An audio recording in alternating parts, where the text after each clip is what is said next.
சரி ஓகேடா, சூப்பரா ஆடிட்டு இருக்காரா சஞ்சு சாம்சன். அப்ப செம்மையான பிளேயர். ஆனா வந்து இந்தியா டீம் தான் அவர் கெடுக்குறாரு அப்படின்னு நீங்க வந்து கேக்குறீங்கன்னா, இங்கேயுமே ஒரு சின்ன மாற்று கருத்து இருக்கு.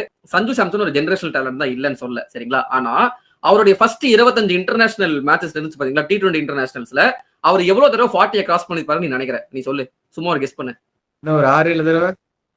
6-7 தடவைலாம் இல்ல. அவர் 2 முறை தான் 40 கிராஸ் பண்ணியிருந்தாரு. அந்த 2 தடவையுமே அயர்லாந்துக்கு அகைன்ஸ்ட் அயர்லாந்துல வந்தது.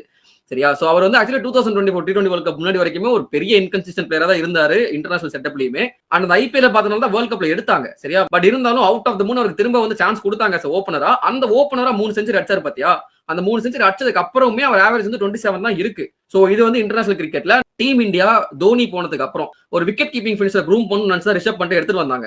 அன்பார்ச்சுனேட்லி அவர் வந்து இவங்க எதிர்பார்த்த அளவுக்கு விளையாடல அப்படின்றதுனால ஓப்பனிங் ஸ்லாட்டையும் ஃபில் பண்ணணும் அப்படின்ற ஒரு இது இருந்துச்சு. ஷிகர் தவனும் அப்ப கொஞ்சம் கொஞ்சமா ஃபேட் அவுட் இருந்தாரு. வந்து விக்கெட் கீப்பரும் வேணும், ஓப்பனரும் வேணும். நம்ம ஏன் ரெண்டுத்தையும் கம்பைன் பண்ணக்கூடாது அப்படின்ட்டு KL ராகுலுக்கு நிறைய சான்ஸ் கொடுத்தாங்க. பட் KL ராகுல் மட்டும் இல்லாம இஷான் கிஷான் அவருக்கு சான்ஸ் கிடைக்குது. இவங்க எந்த அளவுக்கு ஒரு கட்டத்துக்கு மேல போய் ரிஷப் பண்ணிட்டு ஓப்பனிங் ஆட வச்சாங்க முன்னாடி ஒரு 2-3 மேட்ச்.